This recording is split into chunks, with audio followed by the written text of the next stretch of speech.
What's up, ladies and gentlemen? It's Showtime. This is Blazer King with King's Critiques, and we're back for Botan, and somebody seems to be crying. Looks like it might be Ibuki. Could be Ayaka, though. The face is a little rounder. But in either case, why might they be crying? In the last episode, it came to a matter of, Chin-Lan being curious on if Botan and Ibuki were dating. Ibuki saying they're not officially, but it's not like she'd be opposed to it. And then went around a whole rigmarole of things. But it also kind of ended off in a place where, well, maybe something would have been said by Botan, but they were just kind of hanging out riverside, drinking, having a good time. So do we continue right off that, or is it back at the house? Suppose we'll see. Let me know your thoughts about stuff in the comment section down below. Hit the like button, subscribe, and let the whole video over when we get the bud. Watch time, because that's highly appreciated. That said, let's roll. Okay, so what's Ibuki doing that she's in tears about but won't answer Botan's phone call? Is she having a depressive stint? Is it just something ridiculous? Or is she going to try and drink in public without her? Because those are the three things it could be. Chin-Lan is calling Ibuki out for her cleaning strategy, because isn't that exactly what she did when she invited Botan into her room? Okay, so yeah, Ibuki is actually inviting them in to drink together, but does it feel a little bit like cheating for her, perhaps? Is that what the struggle with in the beginning of the episode was? Actually, that feels like what vibe that might have been, but I don't think Botan would take that much of offense if, you know, even Ibuki found it a little weird to be trying to open up more around her other friends. Then again, like I said before, if Gujo learned that Chin-Lan had drank with her before, I suppose kind of got to ease up a little more for someone you've known longer, huh? And she's doing her usual thing of just staring at it, being like, am I really going to do this? Am I really going to embarrass myself in front of you two? Like, I know she's seen it, but... Pause real quick. Why is she imagining Botan naked? Like, normally I don't question these things, but I think that says all it needs to say about Ibuki, doesn't it? Unless maybe that night after the planetarium went other places. Or after the riverbed. Meanwhile, Gujo was just kind of thrown off that this is the first time she's seen her drinking. And the fact that she, like, pushed herself into it after thinking for a moment about, Botan in, honestly, quite the impressive state. Also, borderline gremlin activity. Meanwhile, Ibuki mentioned something about signing up at, Gujo's company for an internship, and she lets it loose a little bit too much that she'd be happy about that. How awkward. But also, as explained before, at least there's other avenues to go. Well, there is one thing or two that she's into and enjoys. Often at the same time these days. That's what I was waiting for to be able to bring up. Now she's talking about what she enjoys and is into. And then that's probably going to affect Gujo just a little bit emotionally. Yep, gotta go more in depth about it. Not like fully in depth like she could be talking, but like, yeah. And then her realization of, oh, okay, so they are in love with each other. Well, there goes my shot. But like, to be honest, there's one thing that Gujo should be at least thinking about in this current case. Is if it wasn't for Botan, if it wasn't for her falling in love with Botan, you know, ipso factly, she wouldn't have opened up to drink with Chin-Lan, which would have opened her up to drink with Gujo, who had originally wanted it.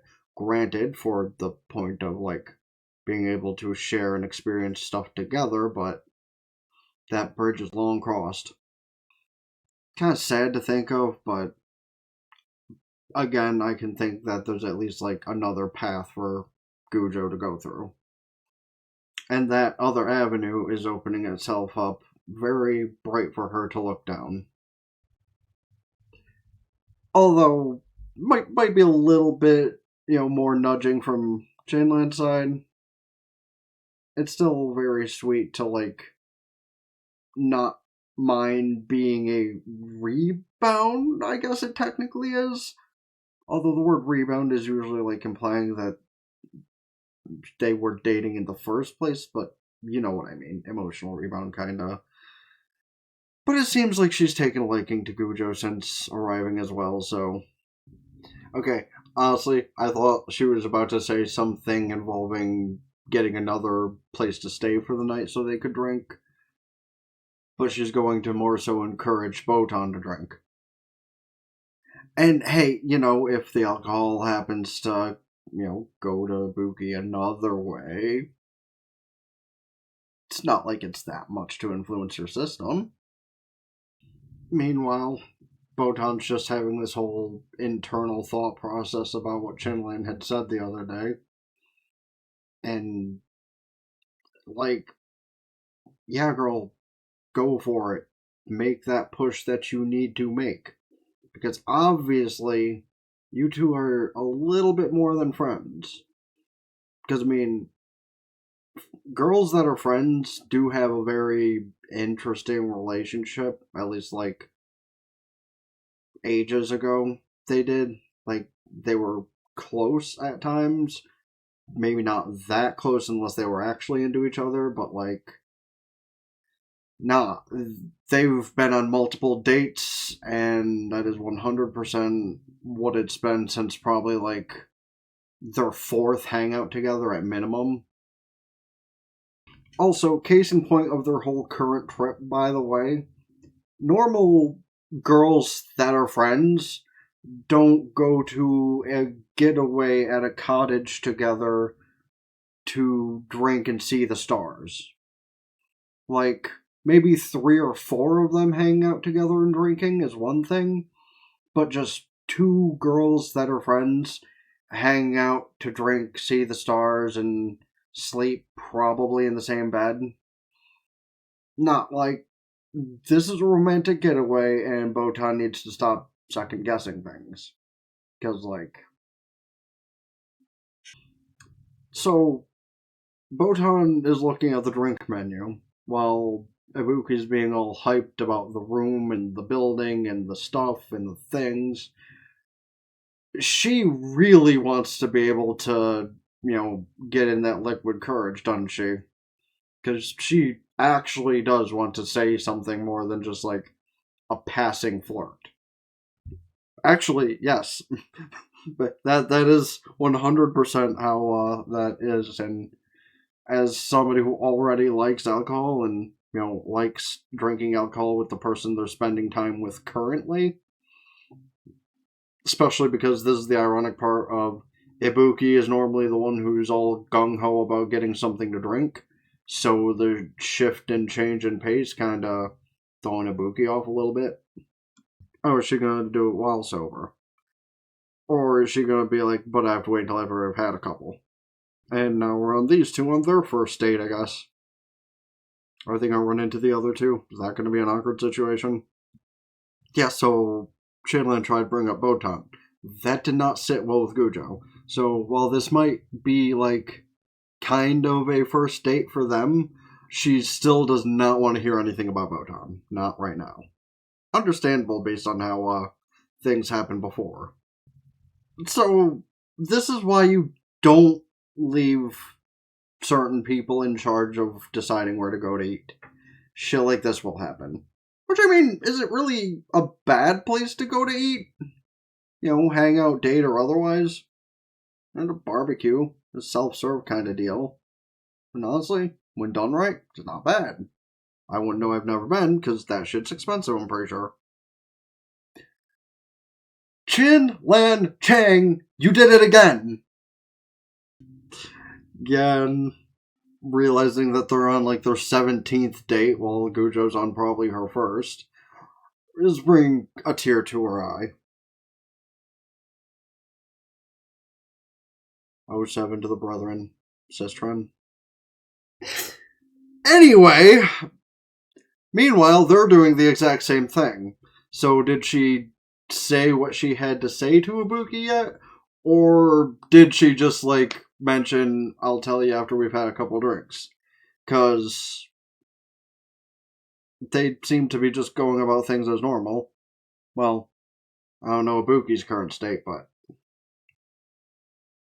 My heart. Oh no, their stargazing might get ruined by some mean, nasty clouds and rain. Well, they'll have to make their own stars to see. That's quite a prophetic question. Under what context do you mean? The times over here in school together? Or after that? Yeah, she's helping nudge that question further out into the open. Well, guess Ibuki has kind of taken in that much, huh? That she don't mind letting her brain slip a little. Even being fully honest at that. Pause. Is this going to continue on into something more than that? Because I doubt she'd be saying that without escalating. One, the episode's probably about to end, and that's going to really piss me off. Two, that's another good potential thumbnail image. But again, do you guys mean more than that? Because by the way things just looked. Okay, so, like, is this the depressive hump?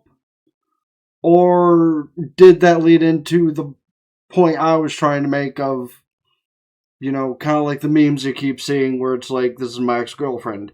Stop introducing me like that. I'm your wife. Like, that kind of thing, because...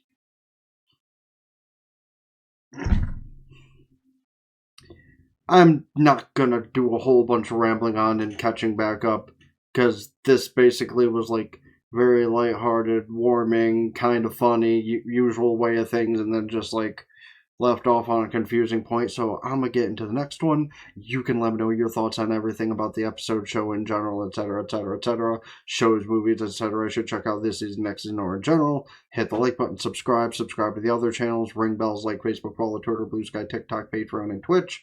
Subscribe to Patreon and Twitch for benefits. Until next time, Ben the Blaze King with King's Critiques out. For now. Peace.